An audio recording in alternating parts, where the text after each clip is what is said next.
Demostraciones geométricas para principiantes. El tema congruencia de ángulos. Por Miguel Ángel Pombo de la Hoz. Ante la ausencia de un camino único para resolver problemas y hacer demostraciones en matemáticas, vamos a dar algunas sugerencias que pueden servir en el momento de enfrentar alguna situación en geometría. Es importante que se identifique con qué información contamos, también llamado hipótesis. ¿Qué se va a demostrar? Denominado la tesis. Observar en algún dibujo qué información útil podemos extraer de allí y que pueda servirnos para la solución del problema. Reconocer qué información está implícita en el enunciado, pero aparece como oculta, que esté asociada a algunos temas a los que vamos a resolver. Por último, escoger un método adecuado para resolver el problema, razonando lógicamente para ir desde lo conocido hasta lo que nos pide demostrar. En este caso vamos a resolver el siguiente problema.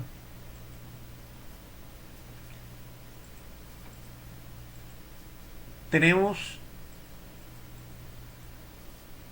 unos segmentos que llamamos AF, perpendicular al DC, y otro segmento CG, perpendicular a E. Estos dos segmentos son perpendiculares a este segmento. Y tenemos que el ángulo BAC, este ángulo de aquí, es congruente con este ángulo de aquí.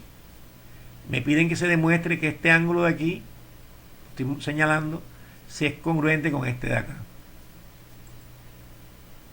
Los datos o la información conocida es que este segmento AF es perpendicular a este segmento DC y el segmento CG perpendicular a la E. El ángulo BAC, este ángulo de aquí que estoy mostrando, congruente con este de aquí. Esa es la información conocida. Lo que vamos a demostrar es que este ángulo FAB es congruente con este ángulo BCG. La información que vamos a utilizar para resolver el problema es la perpendicularidad. Perpendicularidad. Ángulo recto. Ángulo recto.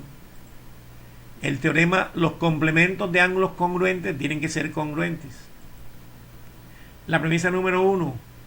Escribimos que AF es perpendicular con DC y CG perpendicular con AE. Información conocida. La premisa número 2, que el ángulo FAC y el ángulo GCA son ángulos rectos por la perpendicularidad y definición de ángulos rectos. Siempre que hayan segmentos perpendiculares se van a generar ángulos rectos. Marcamos esos ángulos rectos aquí. La premisa número 3, el ángulo BAC es congruente con el ACB. Esa es una información conocida, la señalamos acá en el dibujo. Este ángulo congruente con este de acá. En el cuarto renglón, la premisa número 4, escribimos que el ángulo BAC, este de aquí, con el BAF, aquí, son complementarios, porque están formando un ángulo recto. Para el renglón número 5, similarmente escribimos que el ángulo GCB, este de aquí, con este de acá, que es BCA, también son complementarios porque están formando este ángulo recto. En la premisa número 6, escribimos que este ángulo FAB, este de aquí, es congruente con este de acá que se llama BCG. Por el teorema, los complementos, estos son los complementos de estos ángulos que son congruentes, tienen que ser congruentes. Marcamos este ángulo con este puntico y este de acá es lo que nos estaba pidiendo la demostración.